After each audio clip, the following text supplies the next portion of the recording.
এবার আন্তর্জাতিক অপরাধ ট্রাইব্যুনালের আদেশের বিরুদ্ধে আপিল করতে পারবেন আওয়ামী লীগ নেতারা। জুলাই আগস্টের আন্দোলনে ছাত্র জনতা হত্যার বিচার শুরু হয়েছে আন্তর্জাতিক অপরাধ ট্রাইব্যুনালে। এরই মধ্যে ট্রাইব্যুনালে হাজির করা হয়েছে হাসিনা সরকারের সাবেক মন্ত্রী ও প্রশাসনের উচ্চপদস্থ কর্মকর্তাদের। বিচারের শুদ্ধতার জন্য এই বিধান রাখা হয়েছে বলে জানিয়েছেন আইন উপদেষ্টা ডক্টর আসিফ নজরুল।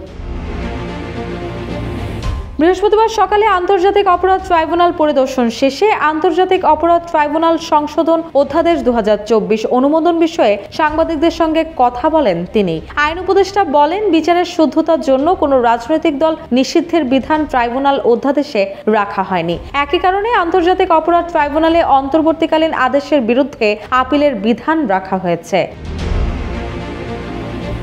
এর আগে বুধবার ফরেন সার্ভিস একাডেমিতে এক ব্রিফিংয়ে আইনের খসড়া থেকে রাজনৈতিক দলগুলোকে নিষিদ্ধের বিষয়টি বাদ দেওয়া হয়েছে বলে জানান আইন উপদেষ্টা। Double million offer, Walton fridge কিনে পেতে পারেন 20 লক্ষ টাকা, রয়েছে কোটি কোটি টাকার নিশ্চিত উপহার। তিনি এ সময় জানান, আইনের খসড়া থেকে রাজনৈতিক দলগুলোকে নিষিদ্ধের বিষয়টি বাদ দেওয়া হয়েছে, তবে অন্যান্য আইনে তা বহাল থাকবে।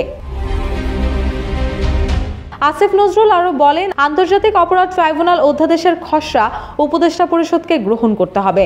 আমাদের প্রস্তাব আছে রাজনৈতিক দলের সাজার সুপারিশ করতে আদালতকে সরাসরি ক্ষমতা দেওয়া। তিনি এ সময় আরো বলেন, খসড়ায় বলা হয়েছে আদালত যদি মনে করেন তারা রাজনৈতিক দলের বিরুদ্ধে প্রয়োজনীয় শাস্তিমূলক ব্যবস্থা গ্রহণের জন্য কনসার্ন, সেক্ষেত্রে সংশ্লিষ্ট কর্তৃপক্ষের কাছে সুপারিশ করতে পারেন। বুধবার আন্তর্জাতিক অপরাধ সংশোধন অধ্যাদেশ 2024-এর খসড়াটি উপদেষ্টা পরিষদের বৈঠকে উপস্থাপন করা হয়েছিল এবং এটি গৃহীত হয়েছে, যেখানে বলা হয়েছে জুলাই আগস্টের হত্যাকারীরা চাইলে ট্রাইব্যুনালের অন্তর্বর্তী আদেশের বিরুদ্ধে আপিল করতে পারবেন। এদিকে আন্তর্জাতিক অপরাধ ট্রাইব্যুনাল আইনের সংশোধনী প্রস্তাবের খসড়ায় খুন, গুম, নির্যাতনের মতো মানবতাবিরোধী অপরাধের দায়ে কোনো দল বা সংগঠন দোষী সাব্যস্ত হলে সেই দল বা সংগঠনের নিবন্ধন স্থগিত বা বাতিল করা যাবে। এর আগে ৭১-এর মুক্তিযুদ্ধের সময় ঘটিত মানবতাবিরোধী অপরাধের বিচারের জন্য আন্তর্জাতিক অপরাধ ট্রাইব্যুনাল আইন 1973 করা হয়েছিল।